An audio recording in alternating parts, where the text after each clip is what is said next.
Good morning students.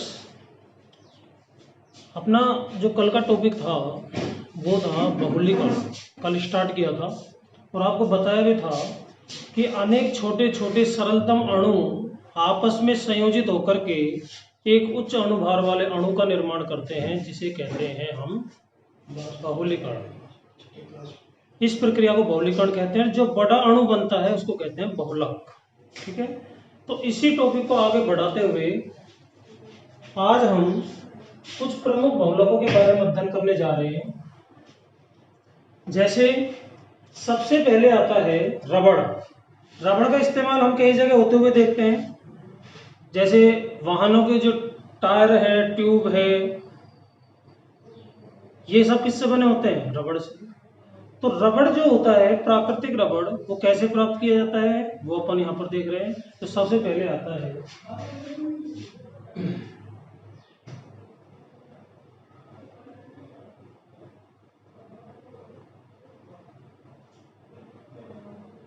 प्राकृतिक रबड़।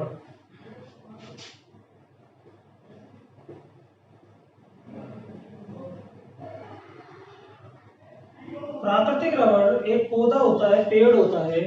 पेड़ में से एक लिक्विड प्राप्त होता है, द्रव, जिसको कहा जाता है लेटेक्स। क्या कहते हैं? लेटेक्स या रबड़ क्षीर। रबड़ क्षीर। तो ये जो लेटेक्स होता है, इससे प्राकृतिक रबड़ बनाया जाता है। ठीक है, इसका बहुलीकरण किया जाता है। इसकी यदि अभिक्रिया लिखें हम रबड़ बनाने की, तो क्या होती है? इसके लिए हम 2-मेथिल 1,3 ब्यूटा डाइईन 2-मेथिल 1,3 ब्यूटा डाइईन, इसका बहुलीकरण किया जाता है, जिससे रबड़ प्राप्त होता है। अब इसकी अभिक्रिया लिखने के लिए सबसे पहले आपको इसका फॉर्मूला लिखना आना चाहिए, 2-मेथिल 1,3 ब्यूटा डाइईन का।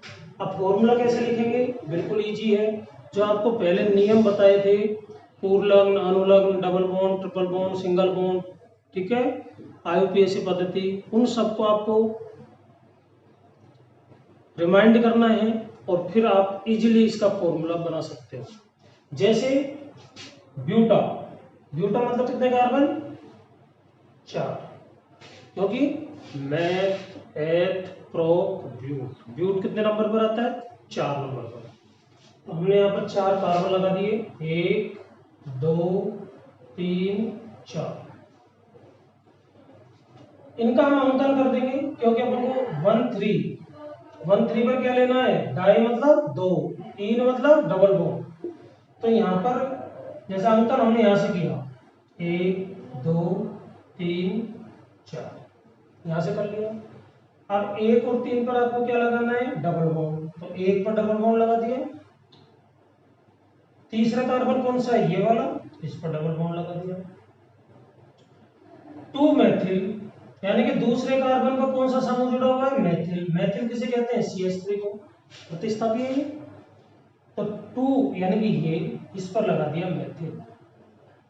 ओके, अब इनको हटा सकते हो आप। संयोजकता पूरी करेंगे। कार्बन चतुर्संयोजी होता है, तो इसकी 4 संयोजकता पूरी कर दो। देखिए, इस कार्बन ने कितने पद बना रखे हैं? 2, तो यहां लग जाएगा H2, ताकि बंधों की संख्या कितनी हो जाए? 4। इसके पूरे हैं 2, 3, 4, पूरे बंध बन रहे हैं। इसके 1 और 2 1 3, तो यहाँ पे लग जाएगा H। क्या लग जाएगा? H। यहाँ पर C डबल बॉन्ड बना रखा है, बंध बनाने हैं 4, तो यहाँ पे H2 लगा। इस तरह से ये फॉर्मूला बन जाएगा 2-मेथिल 1,3 ब्यूटा डाइईन। कैसे बनाया? 4 कार्बन रखे, नंबरिंग की, 1 और 3 पर डबल बॉन्ड लगा दिया, क्योंकि डाई मतलब 2, ईन मतलब डबल बॉन्ड। तो 1 और 3 पर हमने डबल बॉन्ड लगा दिया, 2 पर मेथिल जोड़ दिया, संयोजकता पूरी कर दी, फॉर्मूला बन गया किसका? लेटेक्स।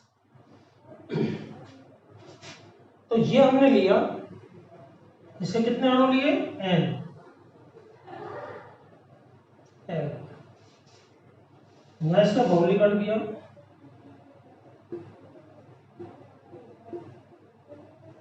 बहुलीकरण में यहां पर ये लिखना जरूरी होता है बहुलीकरण। ओके, अब देखिए बहुलीकरण करेंगे तो क्या बनेगा? CH2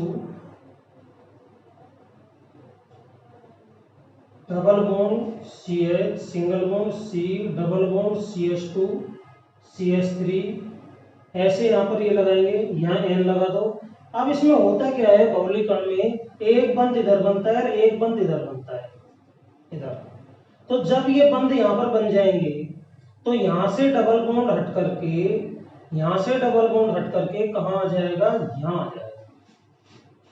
इस बात का विशेष ध्यान रखना है, यानी कि जब भी किसी भी अणु का बहुलीकरण आप करोगे तो हमेशा इधर बंध बनता है, इधर बंध बनता है, क्योंकि बहुलक में अनेक अणु आपस में जुड़े रहते हैं।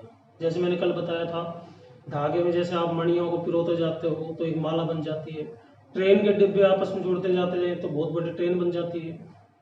तो इसमें भी ये होता है, अनेक अणु, इस अणु से ऐसे दूसरे जुड़ रहे हैं, आगे भी पीछे भी, तो इधर भी बंध बनाना जरूरी होता है, यानी कि आगे भी जुड़ रहे हैं अनेक अणु, पीछे भी इस तरह का बंध बनाना जरूरी होता है, ताकि पीछे भी भाई बहुत सारे अणु जुड़ रहे हैं। तो यहाँ से संयोजकता वही 4 रहनी है, तो यहाँ से डबल बॉन्ड ये जो ये है ये हट जाएगा, यहाँ पर लग जाएगा। ये है आपका प्राकृतिक रबर। क्या है ये? प्राकृतिक रबर। इस तरह से प्राकृतिक रबर प्राप्त किया जाता है। तो सभी इसको ध्यान से देखेंगे। प्राकृतिक रबर लेटेक्स से बनाया जाता है, लेटेक्स को रबर क्षीर भी कहते हैं। इसका यदि हम IUPAC नाम देखें तो ये होता है 2-मेथिल-1,3-ब्यूटाडाइईन, और इस तरह से बहुलीकरण प्रक्रिया के द्वारा रबर बनाया जाता है। ठीक है,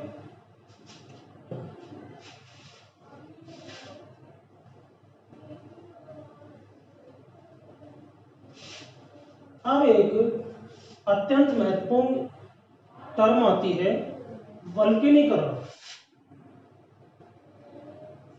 वल्कनीकरण, ये एग्जाम में कई बार आ चुका है ये क्वेश्चन कि वल्कनीकरण क्या है, इस पर टिप्पणी लिखिए, मोस्ट इंपोर्टेंट है। ठीक है, वल्कनीकरण क्या होता है? देखो, लेटेक्स को एसिटिक अम्ल के साथ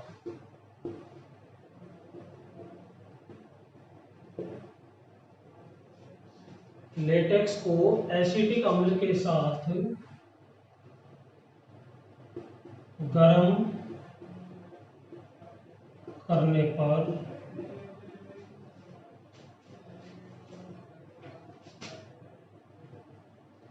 लेटेक्स को एसिटिक अम्ल के साथ गर्म करने पर रबड़ प्राप्त होता है।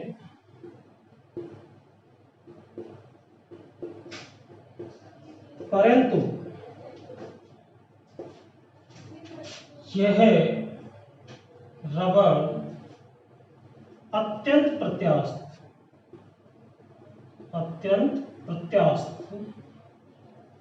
एवं कम तनन सामर्थ्य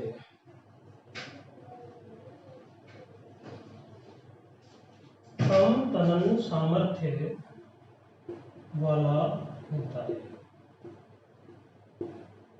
ओके, इसलिए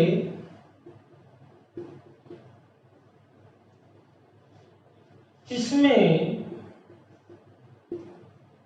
सल्फर आप जानते हो गंधक को कहते हैं, जिसका संकेत क्या होता है? S। इसलिए इसमें सल्फर मिलाकर गर्म किया जाता है।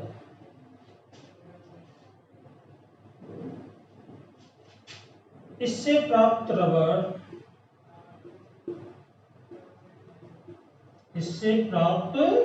रबड़ कम प्रत्यास्थ,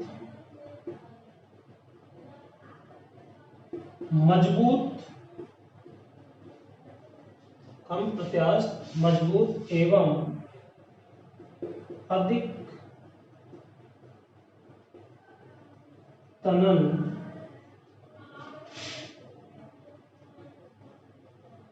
सामर्थ्य वाला होता है। इस प्रक्रिया को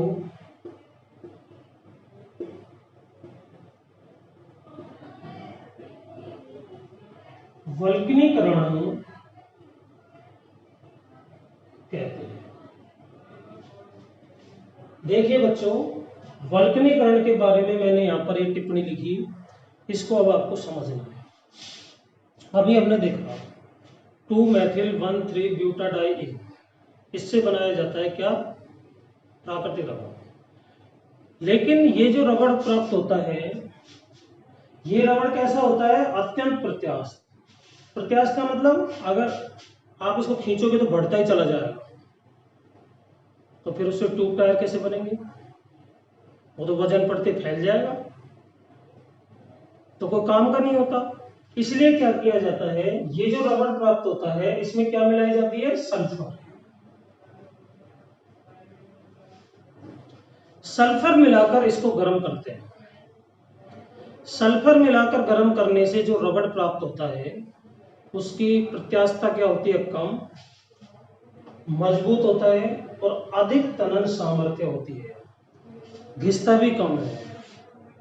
इस प्रक्रिया को कहा जाता है वल्कनीकरण। क्या कहते हैं? वल्कनीकरण। ठीक।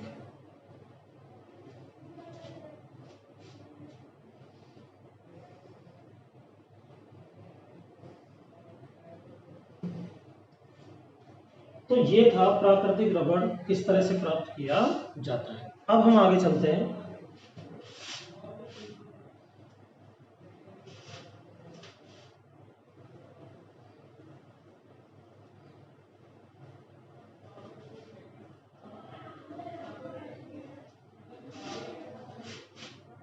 प्राकृतिक रेशे, रेशे मतलब फाइबर। देखिए बच्चों, हम जो तरह तरह के कपड़े पहनते हैं, जैसे मैंने शर्ट पहन रखी है, पैंट पहन रखी है, ठीक है, अंडरगारमेंट्स हमारे होते हैं, घरों में बिस्तर हम यूज करते हैं, हमारे घरों के अंदर पर्दे होते हैं, ठीक है, कालीन होती है, गलीचे होते हैं, ये सब किससे बनते हैं? रेशों से, धागों से। ये जो होते हैं संश्लेषित रेशे, भाई दो तरह के रेशे होते हैं, एक तो प्राकृतिक। प्राकृतिक तो जैसे कपास है, कपास से आप जानते हो जो वस्त्र बनते हैं, सूती वस्त्र जनरली उनको कहते हैं, कॉटन के वस्त्र है, रेशम के वस्त्र है। ये तो फाइबर कैसा होता है? संश्लेषित, सॉरी प्राकृतिक, क्योंकि प्रकृति से प्राप्त होता है। जैसे रेशम, रेशम के कीट से प्राप्त होता है। कपास, पेड़ पौधे, जो कपास का पेड़ होता है उससे प्राप्त होता है, ठीक है। संश्लेषित रेशे मानव द्वारा निर्मित है, यानी कि मनुष्य विभिन्न प्रकार के जो रासायनिक पदार्थ है उनकी क्रिया से इनको बनाता है। संश्लेषित रेशों से बने हुए जो वस्त्र होते हैं ज्यादा टिकाऊ होते हैं, धुलने में आसानी रहती है, जल्दी सूखते हैं, सस्ते होते हैं, हल्के होते हैं। अनेक इनके गुण हैं जिनके कारण आज इनका प्रचलन लगातार बढ़ता जा रहा है। तो सबसे पहले संश्लेषित रेशों में हम पढ़ रहे हैं नायलॉन 66।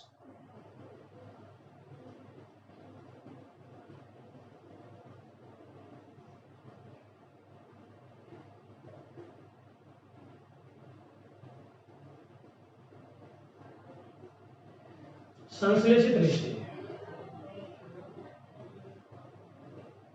यानी कि सिंथेटिक फाइबर। इसके अंदर पहला जो हमारा संश्लेषित रेशा आता है नायलॉन।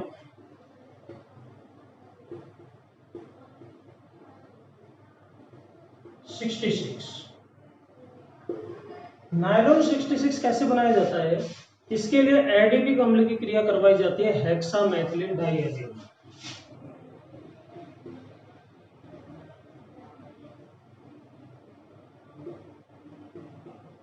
एडिपिक अम्ल प्लस हेक्सामेथिलीन डाइएमिन। इन दोनों की क्रिया से जो प्राप्त होता है उसको कहा जाता है नायलॉन 66। 66 नाम क्यों रखा? क्योंकि ये जो एडिपिक अम्ल है इसमें भी कितने कार्बन होते हैं? 6। और हेक्सा, इसमें भी कार्बन की संख्या कितनी होती है? 6। तो 6 इसमें 6 इसमें, इसलिए इसको कहा जाता है नायलॉन 66।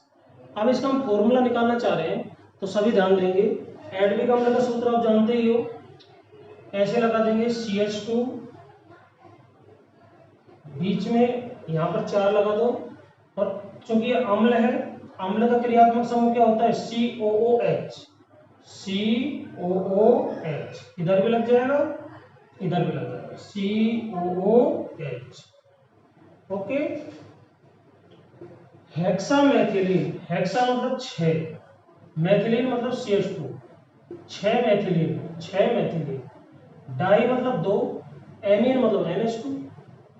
एमीन क्या होता है? NH2। NH2 को खोल के लिखेंगे तो NHH, और इधर भी NHH, इस तरह से। इसके भी N अणु ले लिए और इसके भी कितने अणु ले लिए? N। अब देखें, यहां लिखेंगे बहुलीकरण।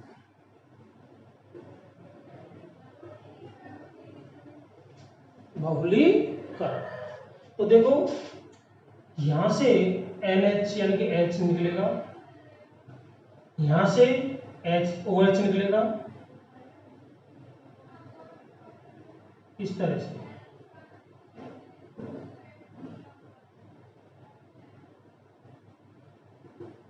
इसी प्रकार यहां से OH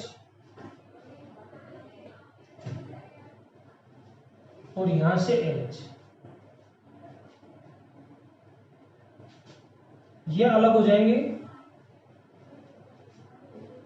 थोड़ा और नीचे कर लो इसको,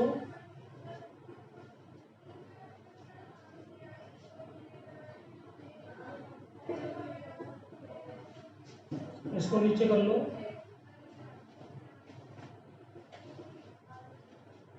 तो H और OH मिलकर के बना लिए H2। तो इसमें क्या बन जाएगा? एरो को थोड़ा और बढ़ा लो। N अणु तो अलग हो गए किसके? H2 के। N अणु अलग हो गए जल के, H2O। बचा कुछ लिख दो, यो। यहां से जब OH चला जाएगा तो क्या बच जाएगा? CO, एक बंद खाली, CH2 whole 4 single bond CO। अब ये OH जा चुका है, NH2 जो H2O बना है उसके अंदर जा चुका। अब यहां से ऐड हो जाएगा ये NH सिंगल बॉन्ड CH2 की होल 6 और NH, और फिर यहां पर बंद। जैसा बताया था बहुलीकरण में ऐसा ही होता है, यहां पर भी बंद, यहां पर भी बंद। फिर इसको इस तरह से कर देंगे बड़े ब्रैकेट के अंदर, और यहां लगा दिया जाएगा N। N मतलब बहुत सारे अणु आपस में जुड़े हुए। तो एडिपिक अम्ल और हेक्सामेथिलीन डाइएमीन दोनों की क्रिया से ये जो यौगिक प्राप्त हुआ है, इस यौगिक को कहा जाता है नायलॉन 66। क्यों कहते हैं? क्योंकि इसमें भी कार्बन परमाणु की संख्या 6 होती है और इसमें भी कार्बन परमाणु की संख्या 6 होती है। 6 कार्बन परमाणु के 2 यौगिक भाग ले रहे हैं, इसलिए इसको नायलॉन 66 के नाम से जाना जाता है। इसका उपयोग पैराशूट बनाने में, जुराबे बनाने में, रस्सियां बनाने में, पहाड़ों पर चढ़ने की रस्सी, स्लीपिंग बैग आदि बनाने में इसका इस्तेमाल किया जाता है। तो आज अपना लेक्चर यहीं पर समाप्त होता है, बाकी नेक्स्ट लेक्चर में पढ़ेंगे। Thank you.